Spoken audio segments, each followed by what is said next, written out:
interested to know your plan in preventing access to drugs, specifically for the youth, but illegal access for everyone. Right. That's a really important question. I'm glad you asked it. When I was in the Attorney General's office, I prosecuted a case.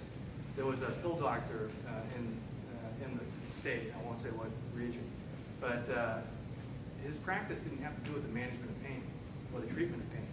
Yet it was noted that he was putting a lot of different OxyContins, Percocets, painkillers out into distribution, and he shouldn't have been doing it. It wasn't what his practice was all about. So we took an interest in this individual, and we started an investigation. And in the course of the investigation, we started to develop what's called a confidential informant, or a CI. And this individual had a tough life. And we went to interview him. He was already locked up. He was in a house of correction. So we had an interview with him, and we went through the salient points of the investigation. And I said to him at the end, after we finished the real investigative part of it, I closed the file, and I was curious about the situation. I said to him, what's the appeal of OxyContin? Why is it that this is really the rage now with addicts on the street? What is it about OxyContin? And the guy looked at me, and he was about my age, a little bit older, but he really looked tough. I mean, he had a hard life. And he said to me, if I bite into a tablet of OxyContin, it feels like the first time I got high on heroin. He said, the first time I got high on heroin, it was my best high, and everyone since then was trying to get back to that first one. He said, I never felt like that since, but until I tried OxyContin. And that drove home for me the power of this painkiller. And he also said to me, too, he looked at me and he said, if you've been into a 120 milligram tablet, you'd be dead. He said, I can do it because I'm a drug addict.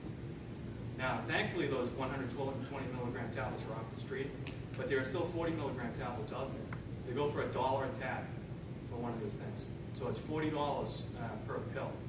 And what ends up happening with kids these days is that they think it's okay to try something because it comes in a bottle with a label on it, any of these prescription drugs. And there are good kids right here in Norfolk County who are making bad decisions. They can be athletes, they can be honor roll students. A lot of times they are. They're good kids. And they're at a party and make a tragic decision. And they take one of these from a friend, they bite into it, and they're on their way. Because these things are addictive from the start. They're an opiate. And they don't understand the power of these things. And what ends up happening is they take that first bite, they get addicted. And maybe they think it's recreational at first, but it's not. And they'll spend their summer money that they saved from mowing lawns or working as a lifeguard. And once they're through their savings, once they've bought all these pills, they'll start stealing from their family, then they'll start stealing from their neighbors, and they'll steal from the community at large. And once they're done stealing, they can't steal enough anymore to support their habit, they'll go to heroin.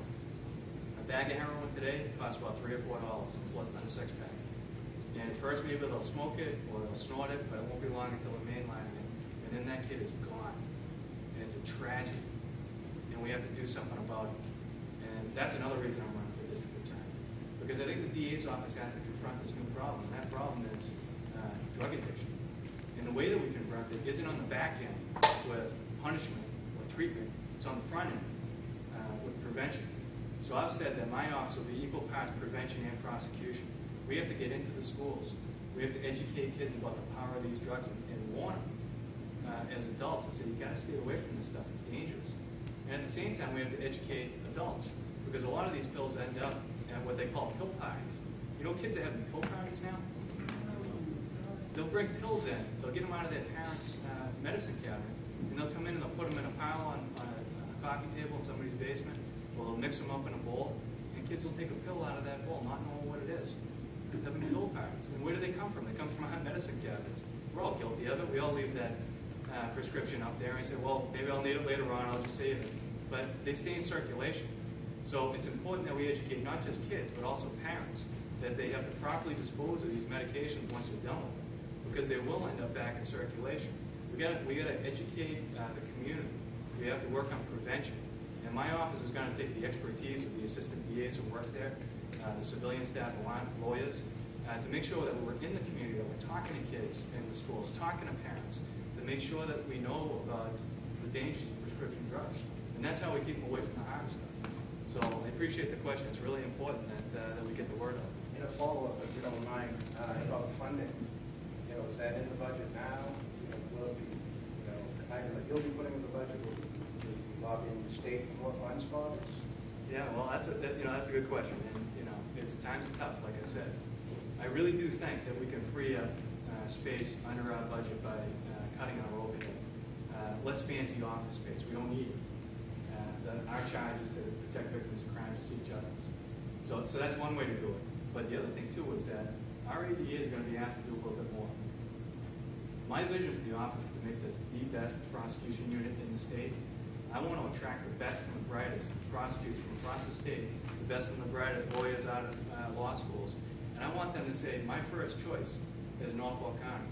And they're going to know that part of that job is to make sure that they take their expertise, they take their knowledge, they take their observations. I mean, the first time that you're an assistant DA, and you see somebody come up from the dock and they're wearing chains, they're wearing leg shackles, and they're wearing handcuffs, it drives home to you that people, that this job in the courtroom is very serious.